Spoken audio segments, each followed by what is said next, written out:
Hey there, I'm today's host, Tess Sullivan, and this is Below the Line, celebrating people in the most collaborative art form, film and television. This is Below the Line. We spotlight the jobs in the film and entertainment industry that you may or may not be aware of. Today we're going to talk to special effects artist and director Todd Tucker. He has credits ranging from Friends, Hannah Montana, Smurfs, all the way to The Boy, Watchmen, Apocalypto. He's had a diverse career filled with laughs and fright. Hi, Todd.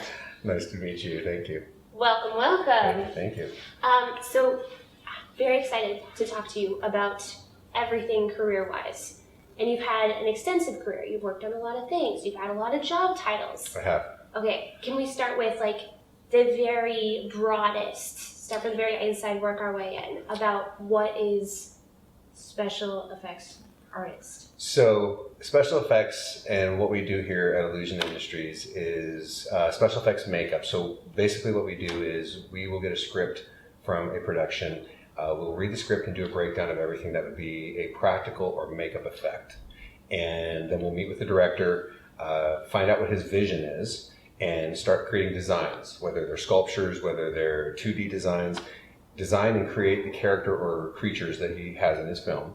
And then once we sign off on something that they like, we will then bring actors in and do head casts and body casts and teeth casts, and then everything gets made into a positive version, like a stone head or a stone body that we would then take clay and sculpt whatever the design is and create the sculpture, mold the sculpture, do it whether it's in foam, latex, or silicone, create the final piece, and then go on set and apply it to the actor. So we basically do everything from start to finish up to the point where we're actually interacting on set, not only with the creatures and the makeups that we're doing, but also interacting with the digital department, because a lot of times practical and digital have to be a combination.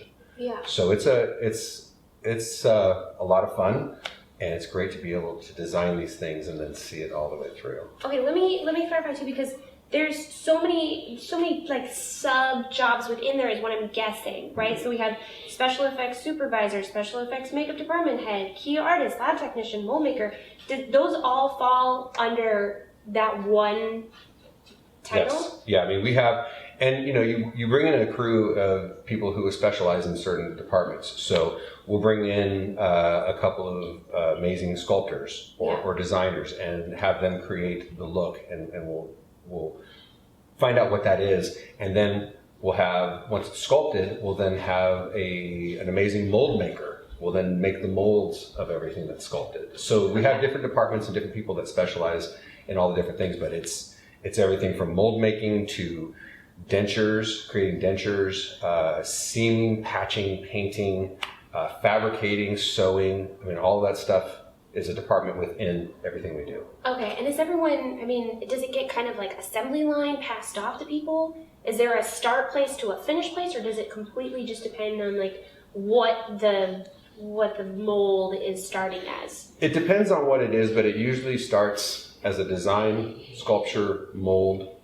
fabrication, and painted, and whatever assembly. So there is a certain level of things that usually happen, depending on what it is. If it's a old age makeup on somebody, it's one version of it. If it's a puppet that is animatronic puppet, then we also have mechanics in the mix that are creating animatronic skulls and remote control eye blinks and things like that. So if it's a puppet with animatronics, that's a whole other world of stuff that comes into it also. But everybody's kind of specialized in what they do, and we get the best in the business and make sure that the quality of everything that we do is really high quality. And so you must have found what your exact job was going to be in this whole field, in this entire department, right? There must be a trait about you that said this was the job out of all of these things, of all of the range of different opportunities within this department. Well, years ago when I actually started, a lot of times the effects artists back in the mid-'80s, which is kind of when I started right after I graduated, you kind of had to know how to do everything. There wasn't as many specific departments heads. There were more people that would could sculpt and then mold their sculpture and could seam it and paint it. So I kind of came into it where I was kind of forced to do a lot of the things. I've never ran foam. I've never done mechanics. I'm not smart enough to do mechanics. Okay, you just said you've never run Foam latex. It's a process where you create liquid foam and then you inject it into the molds and then it sets up and becomes the spongy material that is an appliance. Whoa. Okay. And it's kind of chemistry. I mean, there's science and chemistry in a lot of stuff that we do. I do a lot of stuff, but I don't do everything. And that was good because then as I got further into my career and eventually when I owned my own shop, it was good because at least I had enough experience to know the different parts of everything that happens. Yeah. So I can have an opinion and guide it when needed. So yeah, it's a lot to know. It's a lot to know and you have to stay up on it too. I went a few years where I was doing more of the business and not as much of the creative and wasn't sculpting as much as I normally sculpt. Mm-hmm. And when you don't do something for a while, you start to get a little bit rusty. So I always try to make sure I keep doing stuff, even if it's just on my own stuff, just to make sure I don't lose the touch. Well, yeah, and that you're in the know and that you're like still involved in all of the different pieces that go into it. Right. And so what kind of traits or characteristics do you see of people who tend to get into this kind of career across the board? Is there any like commonalities? Is there anything where you can spot someone who's going to be outstanding at this job for any reason? In all honesty, a lot of artists are introverts. Mm-hmm. That's why they're artists, because they're okay with being alone and sitting in a room for hours and hours and just drawing or painting or sculpting or whatever. For me, I was an only child, so I was actually a total introvert. So for me, I would prefer to be alone and do artwork. And do you want us to go? We can. Maybe a little while. I think we should. Okay. Yeah. Luckily, and you know what saved me is when I got here to LA, I forced myself to take acting classes so that I would lose the fear of people judging me. Oh man, so you forced yourself to be in a place of judgment. Absolutely. So that I could get past it, because I knew I was going to ultimately be in a place where I had to be able to interact with everyone and anyone at any point in time, and I needed to be good at it. So being the introvert I was, I pushed myself to make sure I could get past it. But I think a lot of people that are in makeup effects, a lot of them are people who love genre horror. There's usually a certain type of person that really is passionate and good at what this is. And I speak at schools, and a lot of times I see kids in these schools who are there because their parents didn't put them in a real college for whatever reason. Oh, a real college. Well, I mean, look, a makeup school doesn't give you a degree that you can use. Right? It's an art. Yeah. It's an art school, so you don't get a degree that actually gives you guaranteed work. Whereas if you go to college and you get a degree in whatever, business, hopefully it sets you up. But yeah, a lot of those kids are being sent because they don't have a path, and the parents think that this might be something. And the problem is I tell them, I go, if you're here just because your parents want you to be here, or you're not sure what you want to do, you shouldn't be here. Because the only people that should be here are people who just do this because they can't stop doing it. Because this is not an easy job, and you probably aren't going to be rich doing it. Yeah. So, let me be a little bit of a realist here right off the bat, so that people that are here that don't really care about this, you're probably wasting your time.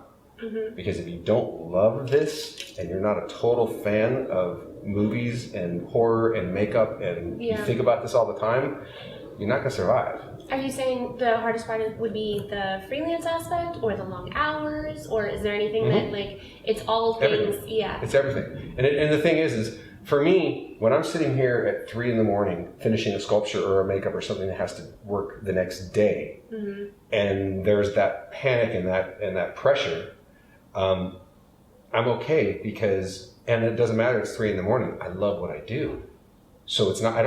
I feel like I'm getting paid to do my hobby. Yeah. With a lot of pressure attached, so if you don't love what you do, when you're here at 3 a.m, you're going to hate your life, and you're not going to survive. You're not going to want to do this, and you are in that position a lot. It's a lot harder than it is easier. So I just try to be real with people when they say they want to do this job, to try to let them at least vet themselves out as to whether they're really into this or not. Right, and also, do you just want the final product, or do you enjoy the work that goes into it? Right. No, for me, it's always it's the process of the creation. That's the coolest part. I mean, and also too, when you're like a nerdy kid that doesn't have a lot of friends, which was me, and you make something, and the response you get from people when they see what you've made, that's the payoff of acceptance in a weird way. So every time, even to this day, when I do something, if I go on set and do a makeup and I bring the actor out on set and everybody starts freaking out and loving it, that's a rush. I mean, I just get a rush from that still. If you don't really care about what you're doing, you're not going to get that experience. So it's like, it's not, it's really cool for me, whereas for somebody else, they may not, be as passionate about it. And at that point, when you're working, potentially 60, 70 hours a week, you better love what you do. Yeah. And so you kind of slowly found this, right? It wasn't right off the bat that you knew that this is what you wanted to do.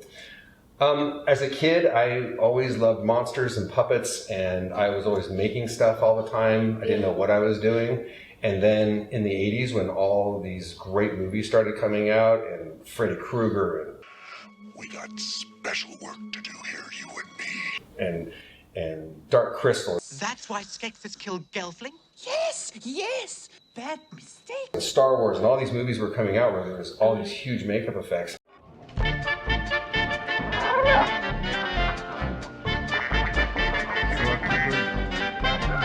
I just totally got into it, but there wasn't a lot of people doing it, really. And there wasn't a lot of schools or anything. So I just started trying to learn it on myself. And then I ended up meeting these two guys up in Northern California, a guy named Matt Rose and Steve Wang. And Matt Rose and Steve Wang ended up being my mentors. They came down here and established themselves as two of the top special effects makeup artists in the business. And then I came down here a few years later. They got me my first job and they were just amazing. They literally opened the door for me. So you did not go to college or have formal traditional training for this. No. Would you say, because, correct me if I'm wrong, but it feels like traditional education is kind of changing and evolving, right? And it's kind of an expectation now that you need to go into college if you're going to do anything in the future. When it comes to this, do you still think that the route that you took is an available option for people today, or? Well, you could. The thing is you can go to college. You can go to makeup college, and they'll teach you the basics, which is good. They don't guarantee anything job-wise after. They try to help find people jobs, but there's no guarantee. And that's one way. But the problem is that could be a $30,000 bill. Yeah. So if you have $30,000 to pay for something like that, or you want to have a student loan you're paying for a long time, then that is an option. For me, when I was learning, it was kind of trial and error. So there wasn't a lot of books. There wasn't anything really. There wasn't a lot to pull from in order to figure it out. Lucky I met Matt and Steve, and they knew how to do all this stuff, and they just taught me. So they were like the best teachers you could ever have. Yeah. But for today, for somebody that wants to learn this stuff, what I tell them is I say, look, there are so many different DVDs and things online that you can watch that show the different aspects of what being a makeup effects artist is. Mold making, sculpting, everything. There's literally videos everywhere. I say go watch those, and you can order supplies and you can get everything sent to your house, set your garage up, and start doing it on your own. If you're not motivated to do that, you may not be motivated to do this. So there's your gauge. Okay, but when you met Steve, for example, did you, you had the motivate, did you feel like you jumped at that opportunity, or did they kind of see something in you that said, No, maybe? No, not at all. I was trying to figure it out on my own. I was already trying to teach myself how to sculpt. I was trying to find books on how you do it. And then I went to a Star Trek convention. Eureka graduating, and there was all these masks on display. And there was 2 different business cards at each end of the table. I grabbed both business cards, and I called the first one, and I said, hey, I want to learn special effects makeup. I'll come over and clean your shop. I'll do anything I need to just to watch. And the guy literally told me to F off. And I was like, whoa, okay, clearly that's not the way to do it. Kind of territorial or something. Yeah, so then I called the second one, and I said, hey, I have $300, and I want you guys to make a puppet for me, but I want to watch. And he went, yeah, sure, come on over.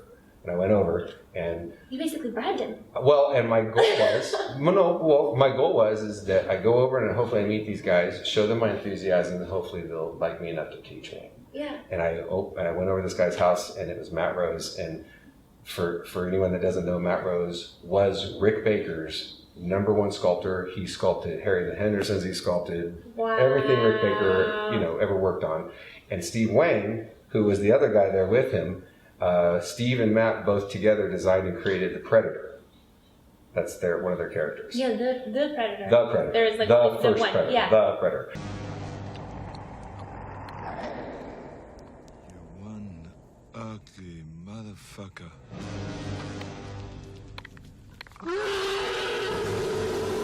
Wow. And has done amazing, both of those guys are the top of the... No wonder you were like, take my money, like please. Yes, but they weren't those guys yet.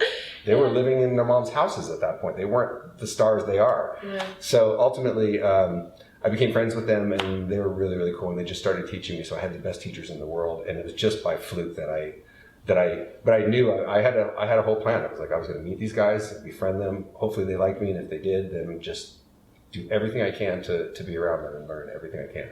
And Steve was making movies, so we were out on weekends making karate movies and kicking the crap out of each other with masks on and just stupid fun stuff. But you're 17 years old, you're invincible. So I mean, even today, that would be really fun. yeah. So And you're a director as well. So like on top of like all of these other things that you have going on top of the like amazing amount of work that you put in with special effects, you're also directing at the same time. Did that kind of start around those same times? Like when you're talking about like, oh, you should do things like with puppets and all of that. Like were you directing those kind of performances way back when? So when I moved to Los Angeles, I had a whole game plan. And the game plan was, because I had done shorts and done little things, and there weren't really video cameras a lot at that point. I mean, there was cameras, like Super 8 cameras and things like that, but there wasn't a lot of video cameras, a couple here and there, but so it wasn't like you could just grab your phone and go film something. That didn't exist. So I just did stuff with Super 8, and then Matt and Steve were filming stuff all the time, so I was doing stuff with them, and then monster stuff, and we would like do a makeup on somebody and have all this tubing underneath it, and then have somebody come to the door and have him, the guy answer the door and his face falls off and blood's going everywhere. Just shoot stupid, random, fun stuff. Cool. Just fun. We were just kids having a blast.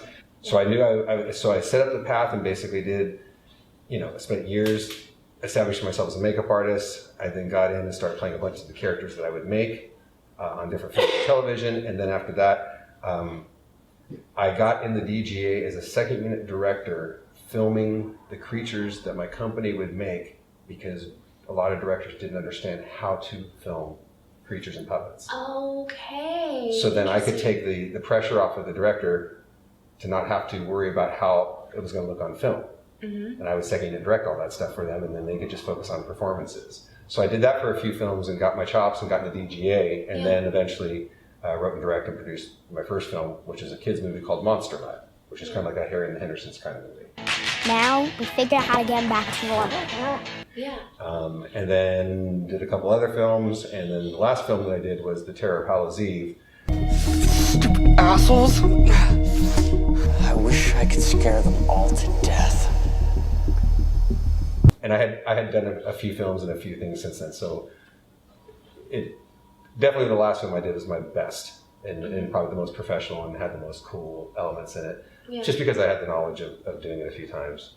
And I also got lucky enough too, because at one point in time I was working with Mel Gibson on the film The Passion of the Christ, and my job on The Passion of the Christ was to figure out how to combine a lot of practical and digital effects, because we actually talked Mel into having us open a digital effects company and do all the digital and all the practical for The Passion of the Christ. Okay. So my job was figuring out how to combine that stuff. So as a director and a filmmaker, I got this great knowledge on The Passion, on how to create digital and practical combinations that hadn't even been done before. Right. So now when I do my stuff, it's always a combination of digital and practical to get the final great result. So. Well, and that way you don't have like a hard line. There's more of like a smoother seam in between both, and then just like creating. Okay, so I would really want to back up to when you said that you were doing second unit directing on the creations that you made, because directors didn't know how to direct the different puppets, and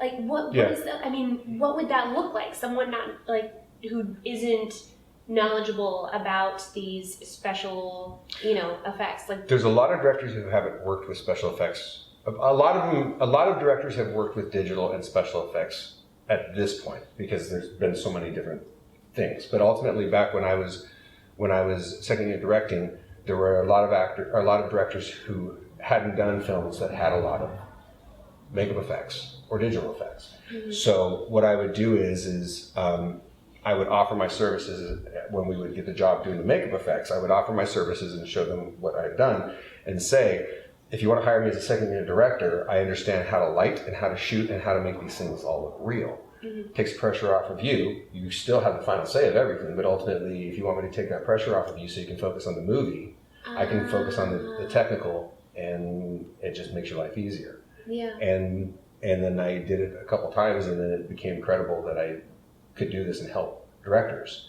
So, and for me, it was a great learning experience because then I got to film the things that I know how to film, and then be part of the bigger picture, and then learn how to, direct actors, how to be a good director and communicate with different departments, and actually, be a real director, not just a guy that shows up and calls action. Well, I mean, and that is an incredible step to then you becoming a director. And so when having worked with actors so personally, because I'm assuming there's been times where you were the one like applying these things, and so you know what it feels like to be that actor. Well, the cool thing for me was when I came here, I knew I wanted to direct down the road. So when I was on set of big movies with my favorite directors, I would sit there and study them, and to the point where I'm sure they thought I was stalking them, because I would just sit there and watch not only how they directed, but how they motivated their actors, how they interacted with different departments. I had the greatest opportunity in the world. I got to work on Hook and watch Spielberg for the entire film. Looky, I got hooky. And then I got to work on Bram Stoker's Dracula and watch Coppola. When my time comes, will you do the same to me? And I got to watch, Tim Burton. I got to watch Batman. Doesn't get those wonderful toys.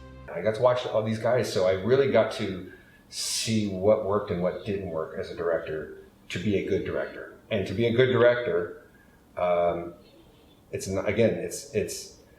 about understanding how to motivate actors to get performances above what they actually think they can do.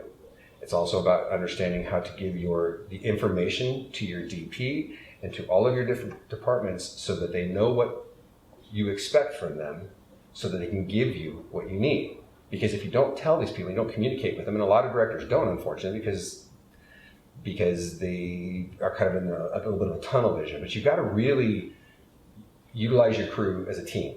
Mm-hmm. And then you get the best result. And then you also have people that are motivated to be there, and you ultimately take everything up a notch because people are excited about what you're doing. Yeah. And I've seen it happen where I've watched directors who motivate their crew, and the final product is way above and beyond what they would have gotten if they didn't. Yeah. So it's about an energy, creating an energy. Yeah. And if it's a horror movie, it's about creating a different type of an energy. Like when we did The Terror of Hallows' Eve, my one of my main actresses in the film had to really come off scared for a lot of these scenes, and it's hard sometimes for actors to really pull off being scared for a period of time, or pull it off at all. And literally, we scared the crap out of this actress to the point where we had to actually take time to calm her down between takes. Yeah.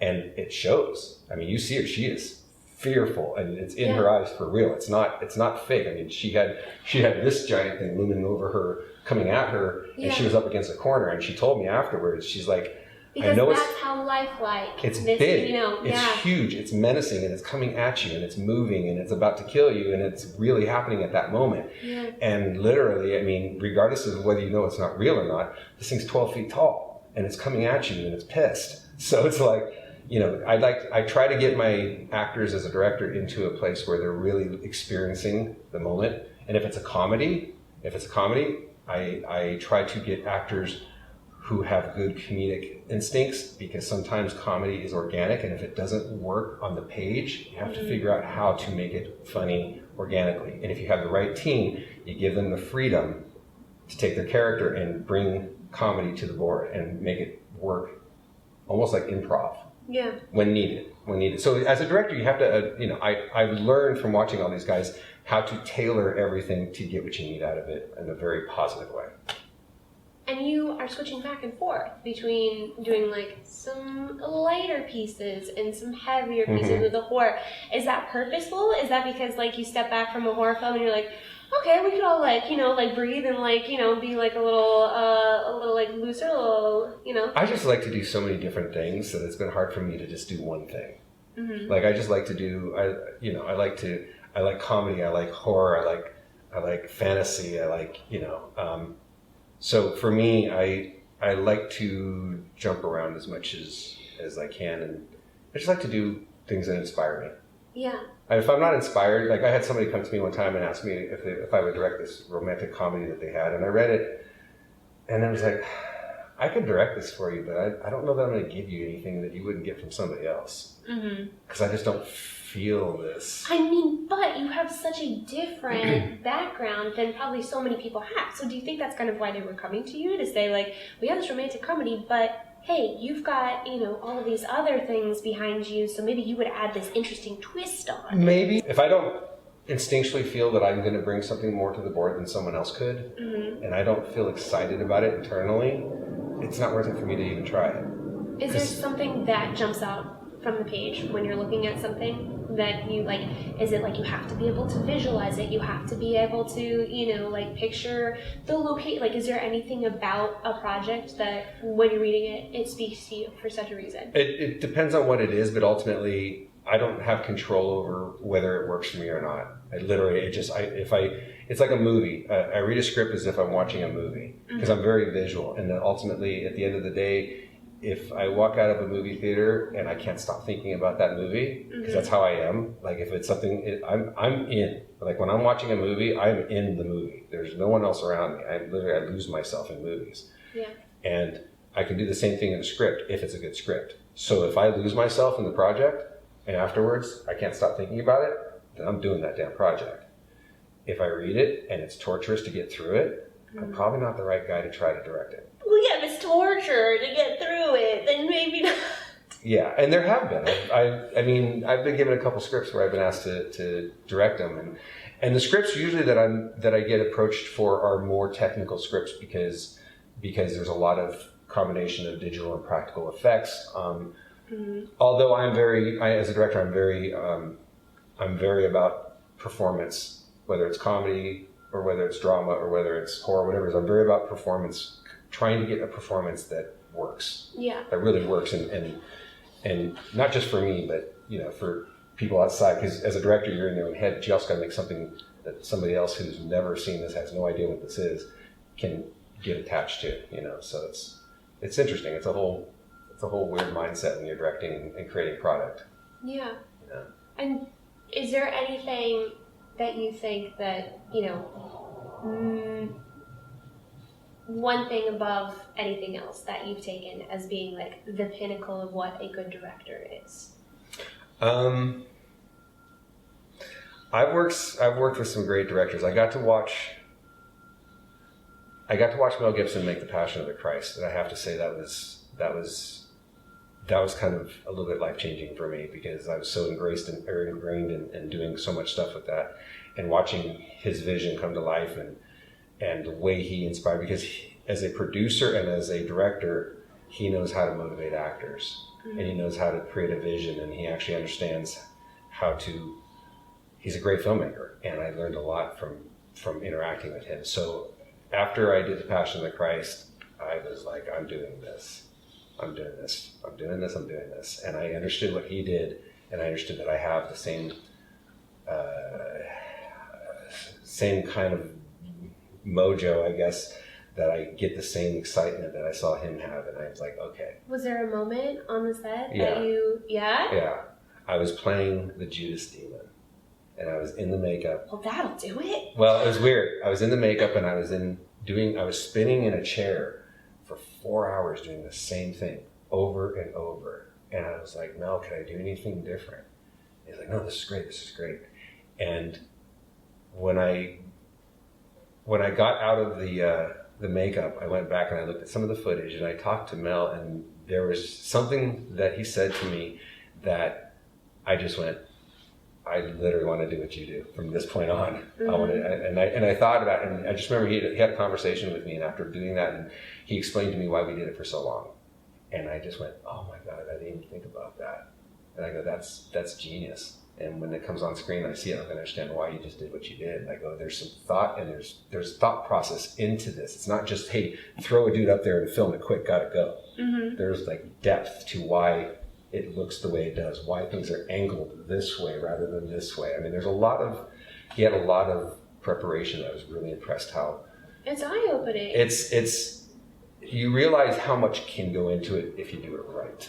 Because a lot of people just get through it. Yeah. Just gotta get through it, gotta get done, gotta get through my day. And that magic you can feel on the other end. It comes off on the screen. It really does. People who have worked with me on my shows a lot of times have told me that the experience was different than they've had on other shows just because of moments that we created while we were filming.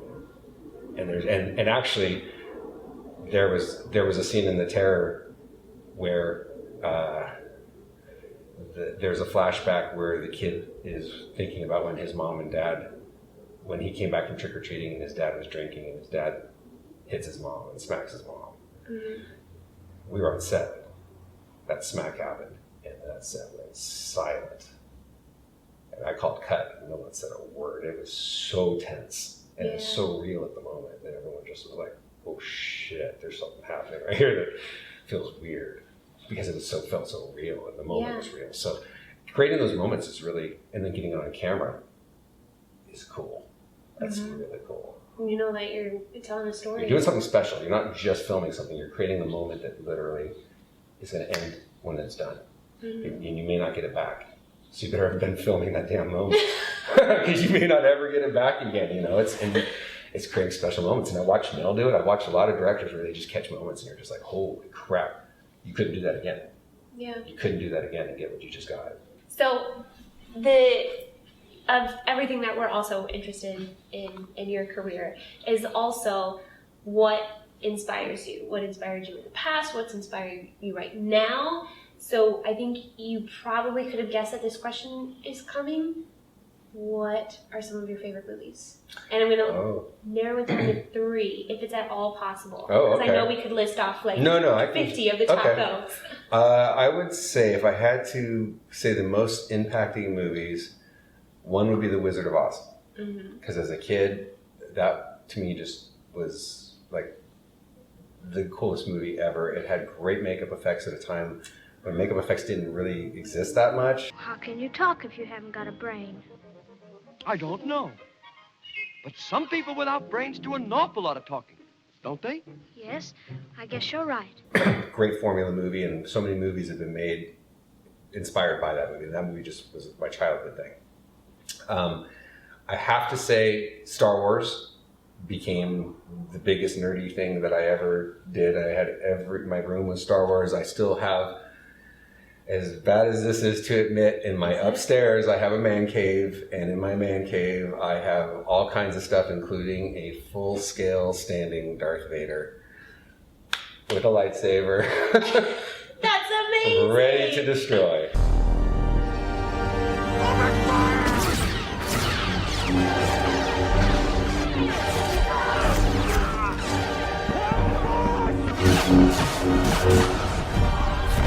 Yeah, I don't know why that's not loud and proud. Like I've actually posted it with my title is "I'm a Nerd, I Know."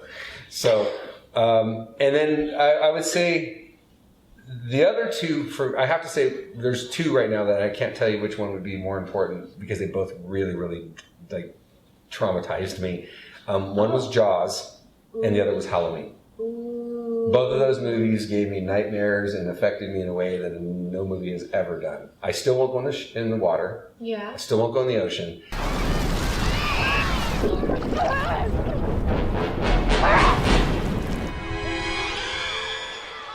And to this day, Michael Myers still remains the most ominous thing I know.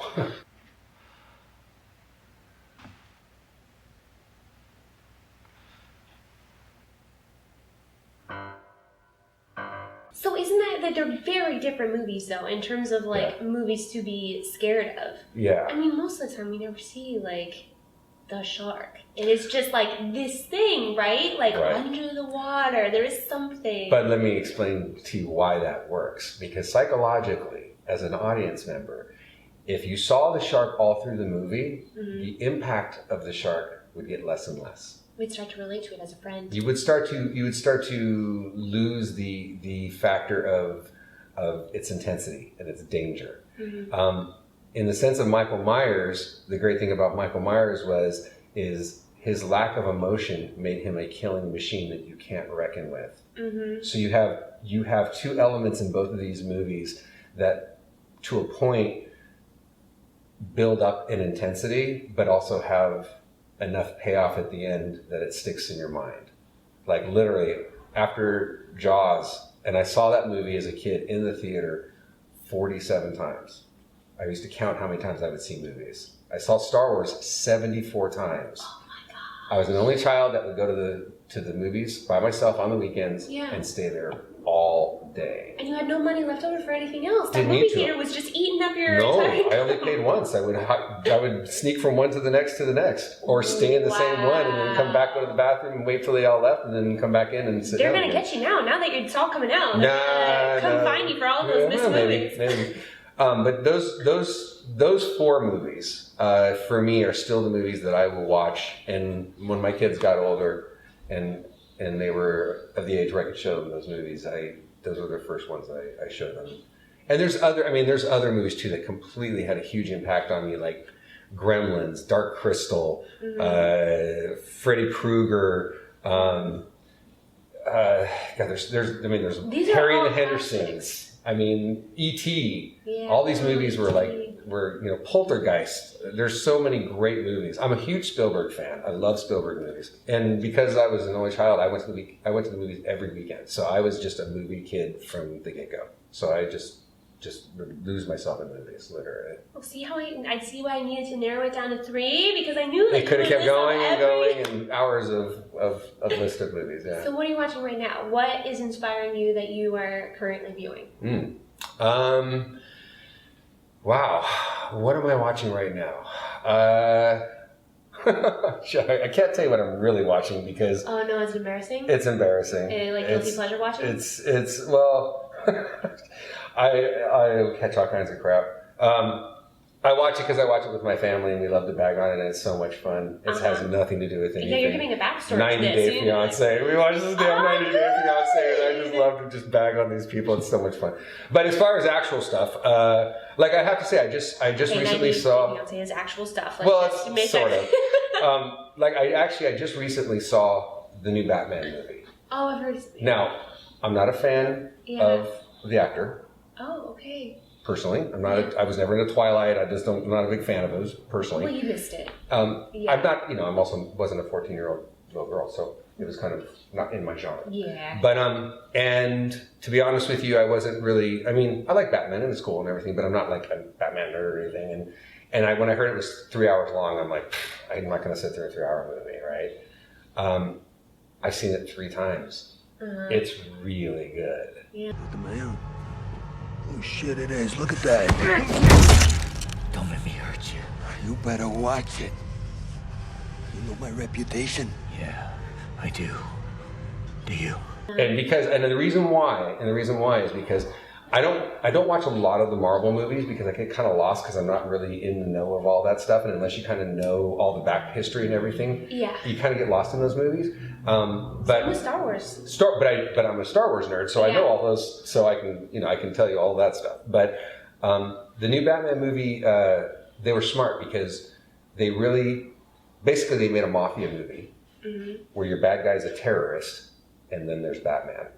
Yeah. So it felt kind of gritty, grounded, and they beat the crap out of Batman, which is good because he's not a superhero. He doesn't have superpowers, so he should get the crap beat out of him. He's not perfect. He's gonna make mistakes, and I love that about it because flaws are what make people interesting and really cool characters. So they did a really good job on that film, and I wanted to hate it. I literally went in there thinking, God, I'm gonna want to leave after 2 hours, and I brought my wife, who is not a Batman fan at all, and I expected her to be like, let's get out of here. And she went and saw it with me a second time.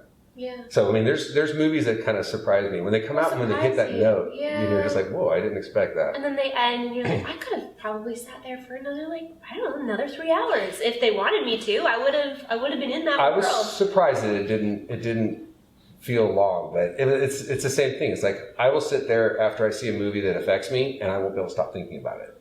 I'll dream about it. I'll think about it the next day. Like it just absorbs me. So when it works, and that one worked, and it was pretty good. It was pretty darn good. And I actually was enjoying watching Cobra Kai for a little while with my daughters. That was fun. Yeah. Sorry, speak up, Lip. Or is your tongue messed up too? You one of those challenged kids? The doctor said I could be on the spectrum. I don't know what that is, but get off it pronto, all right? And I wasn't a fan of the Karate Kids necessarily. Really? I saw them, but it wasn't like anything I cared about. Yeah. But I just love the 80s nostalgic that they put into the show, and it's really well done. And so there's some new stuff coming up that has been pretty good. But Oh yeah, especially after we had that like dry spell, right, during the pandemic. Yeah. It was like just being bombarded from all sides with this like quality cinema. and then a few years back too, you went from TV shows being TV shows to being movies on TV. Mm-hmm. You know, like Game of Thrones and all those. I mean, all those shows came out, and all of a sudden the level of quality of what a TV show was, Yeah. you know, turned into multi giant $1 million, you know, feature films, but they're on TV. Yeah. And there's multiples of them. So it's like, you know, a lot of those shows were kind of changed the playing ground for the level of what a TV show could be. Oh yeah, I'm assuming like with all of the, you know, special effects art and everything like that, having all of the, I mean, it feels like fantasy and sci-fi are kind of having a new heyday right now. You know, they do. There's always it always comes back. And it kind of like the 80s, I think, kind of set up a certain scenario because there's so much great content that came out of the 80s because videos and filmmaking became so much accessible, so much more accessible. And having videos meant that you could go make a movie that didn't have to be a studio movie, and you can make something go direct to video, and there was people that were able to get their ideas out and be more creative because it wasn't a big studio film. So you had all these great movies that came out during the 80s, and I think that set the precedence that a lot of 80s movies and entertainment, music, all that stuff becomes retro very easy. And new generations attract it because it's probably the most quality entertainment decade ever in the history of everything because it just had everything. So I feel lucky that I was a kid and got to experience all of that stuff as a kid Jaws in in theater. the theaters when there was nothing to compare it to. Yeah. It wasn't like, oh, this feels like this movie or it feels like this movie. That was the movie that you come back 20 years later and say, oh my God, that feels like an ET film. Mm-hmm. You know, those were the films that became the film that you refer to. So to be a kid and be able to experience that as a first time thing in a theater with no backstory or anything to compare it to, that is why I'm here, literally. And I feel bad because a lot of kids today, there's so much stuff that you could make a great product, but it just doesn't really stand out because there's too much stuff for them to pick from and nothing really has any oomph. You're not sitting there waiting for months for a movie to come out in the theater because you can stream it, you can do this, you can do that, and it's just kind of, it's very different. So it's hard for a movie to have the impact that it did when I was a kid. Yeah, it's true. Now, I mean, personally, when I go to the theaters, I feel like I am trying to watch this movie so that I can watch the 20 other movies that I need to watch like that week, basically. Like I have to catch up on everything that's coming out because there's so like many quality pieces that are coming out. So it's hard to like look forward to just the one thing. Yeah. But it sounds like when you go to the theater, you're kind of watching things with the same enthusiasm and the same, like through the same eyes that you did when you were a kid, no? You know, the thing is if it's a good movie, then I just lose myself in the movie. And if it's not a good movie, then I find myself watching it for technical reasons. And that's kind of a good gauge of whether it works or not. Because as great as they are, I have a hard time getting through like the Harry Potter movies and even the Lord of the Rings movies. And they're great movies. But there's so much information and they're so long and there's so much visual and there's so much of everything that to me it's almost too much. is almost too much. Like the thing that was great about the 80s movies was there was a certain pacing to it where they did a little bit of character development, and it kind of did a bit of this, you know, but that's what makes it work for me. So when a movie does that, I instinctually, all of a sudden I'm zoomed in and everyone's gone. Mm-hmm. It just happens. If it doesn't happen, then I'm watching it going, nice camera move or not. At what They point in should've the let movie this. can you tell? Like, I mean, would you say like 10 minutes of the movie, I can tell if I'm going to be completely invested in and absorbed into this world? It depends. Mm-hmm. It depends, but usually within the first 10 minutes, I'm either interested or not. Yeah.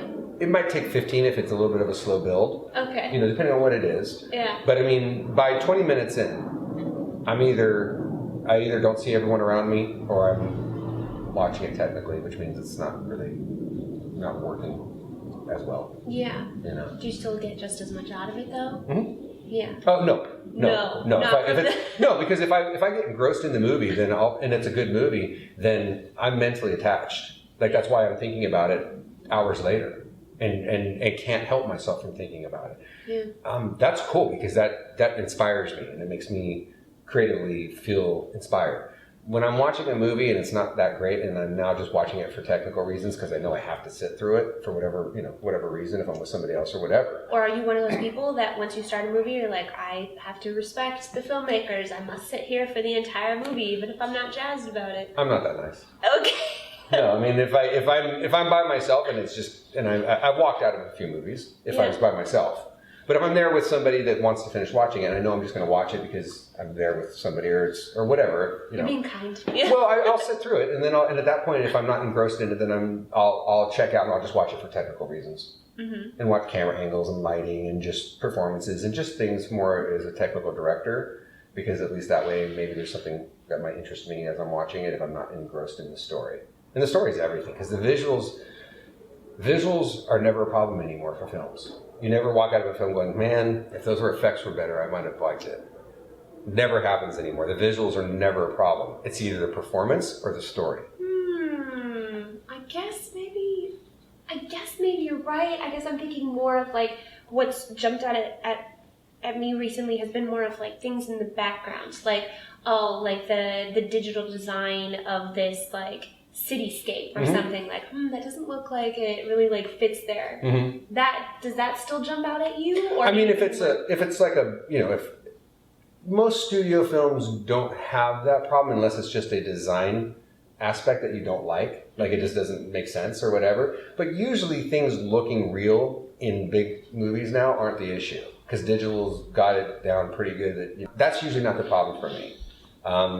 I'm about story, and luckily as a filmmaker too, I understand story, I understand formula, I understand what makes a movie a comedy, what makes a movie work as a horror. I haven't done a lot of action, so I'm not really, as a director, I wouldn't feel comfortable jumping into a giant action film without doing a lot of research and having people around me that have experience to help me get through it. Is there potential for the future, maybe? Maybe, but it's not. Unfortunately, it's not really what inspires me. Yeah. Action within a horror movie, action within a comedy, or action within a fantasy film, fantastic. But again, it's the subject matter that interests me, and the characters usually within the subject matter that make it work for me. Which makes sense when you were talking about people that inspire you in terms of directors, like a Tim Burton or a Steven Spielberg. Yeah. Like they have all of these like kind of like fantastical worlds Yeah. that are so built up, and then at the very core of all of these are just so much heart. Like the story just contains like so much like beautiful like just humanness to it. If you can find, in whatever genre it is, if you can create a story and characters that has heart and that your audience can relate to on some level, it pulls your audience in and they will go for the journey. If you have characters that are completely unrelatable, it's hard to get engrossed in it. I'll give you an example. In the first 3 Star Wars movies, you had characters that had flaws. You had characters that were in trouble because they were messing up and doing things wrong, and you had Han Solo constantly screwing up. Prepare to make the jump to light speed. What's up? They're getting closer. Oh yeah? Watch this. Watch Watch what? I think we're in trouble. You had, things were going on that made it relatable. I mean, Chewie was perfect, but yeah. Chewie was perfect. But I mean, there were mistakes made, and there are mistakes that you could make yourself, and the characters were relatable. When they did the new batch of 3 movies, everyone was perfect. No one made a mistake. Interesting. Which why, in my opinion, it didn't work as well. Because the characters were too perfect. There was nothing there that you could relate to. I can't relate to a guy that never makes a mistake and is the most awesome sword fighting guy and can jump through the sky. And I can't relate with that. But you know what? If that guy jumped through the sky and tripped on a cord and hit the ground, well, that might be something I would do. Yeah. And I can relate to that guy. So when characters are too perfect, it's kind of hard for your audience sometimes to go on the journey with them because they don't know what that's like. But man, when you see somebody where you go, phew, I know what that guy feels like. You're now going on the journey. It's important. It's important for good movie making, in my opinion. Yeah. And I'm just a goof throwing out ideas, but ultimately... Hey, we want your ideas. Yeah, well, but I mean, as far as when I make films, I try to at least make sure there's a certain level of substance that people relate to. When I did The Terror of Hallows Eve, I based it on something that happened to me when I was a kid because I was a nerd kid that got bullied and beat up a lot, and I put that in there because I know there's a lot of people that have experienced that.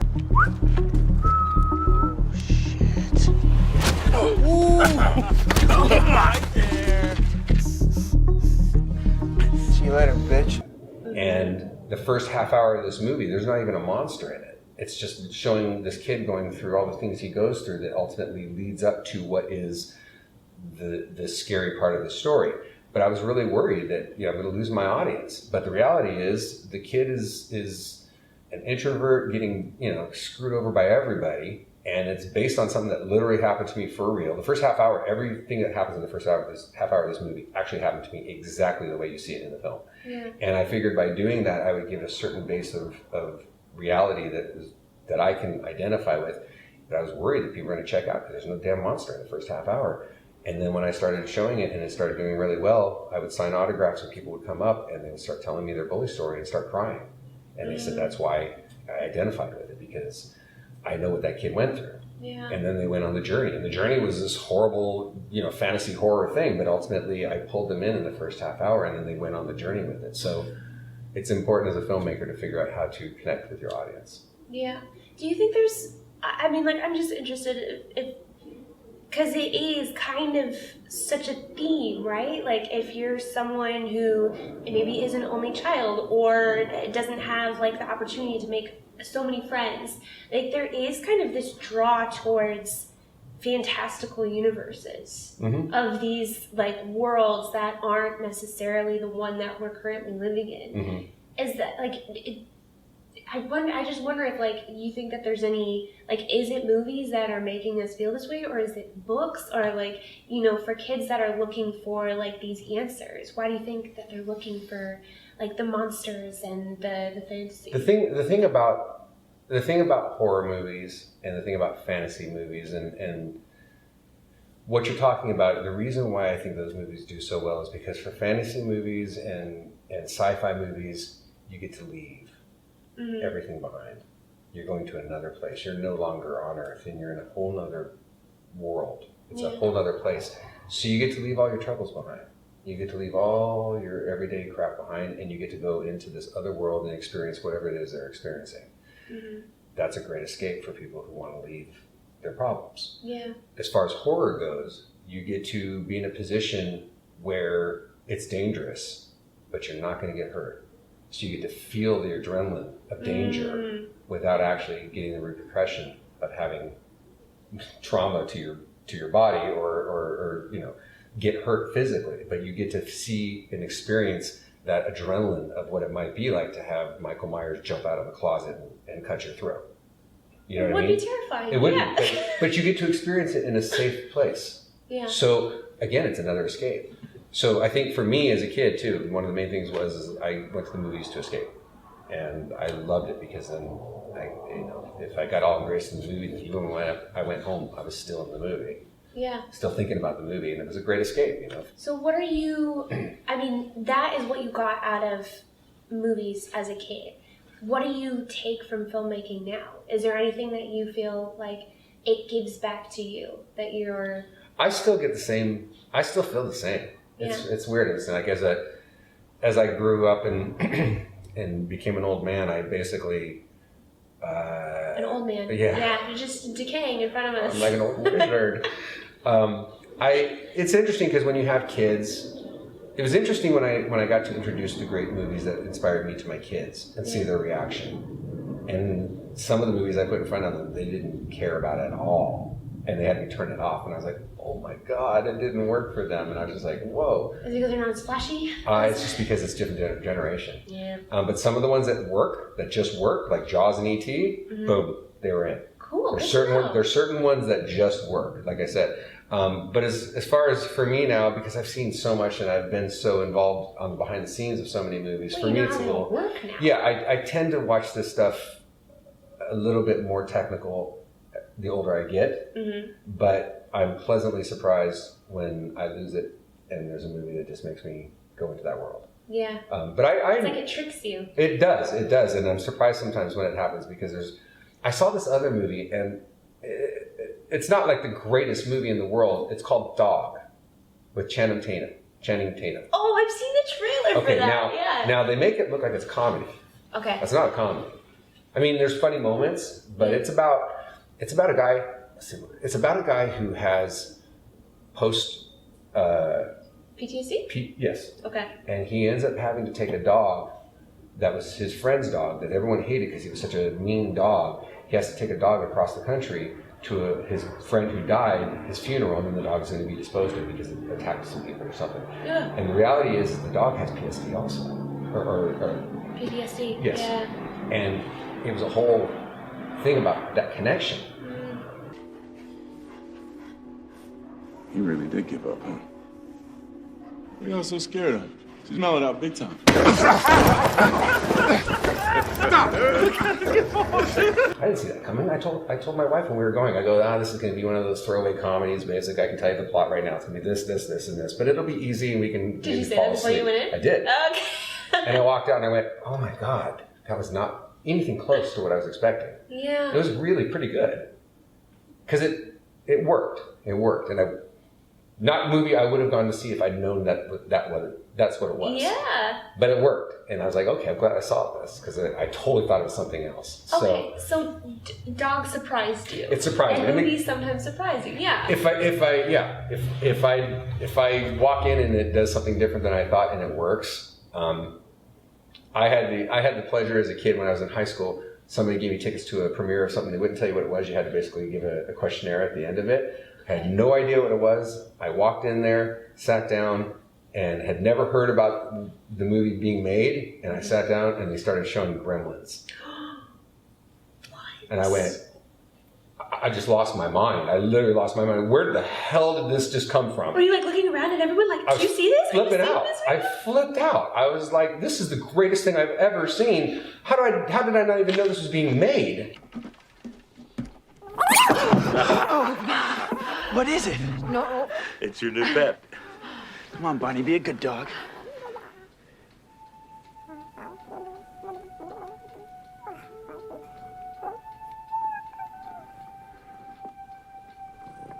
You're kidding. Dad, it's really neat.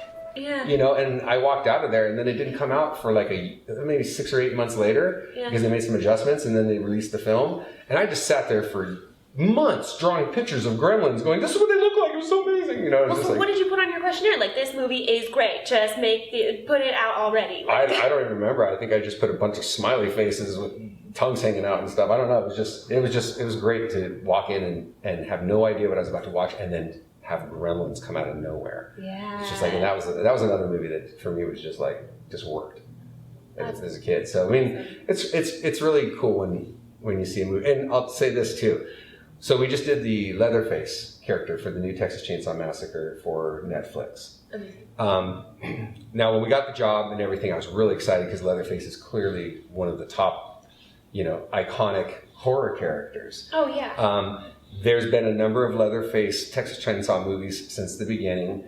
Some of them are okay, most of them, whatever. I watched the movie, And I watched it again with my wife and 2 daughters, and I was like, I don't know if this is going to get too weird and dark and gross for me to sit here and feel comfortable watching this with my wife and daughters, right? Because I couldn't watch the first one with them because it's too dark and too weird. Should you tell everyone how old your daughters are? Well, they're 21 and 26. Okay, yes. Right. So they're adults. Adults, yeah. They're adults, but I mean, still, it's just I've never sat down and watched like super gory movies with them because it's just kind of uncomfortable. And I would never watch the original Texas Chainsaw with them because it's really dark. And this one's dark, but ultimately there's enough action in it, and it's shot so beautifully that there was not one point in, and there's kills that are just crazy kills, but they shot it in a way that it didn't get like, I don't even know how to say it. It didn't get so over the top, dark, gross that you were like doing this, like, oh, like I didn't feel weird watching it.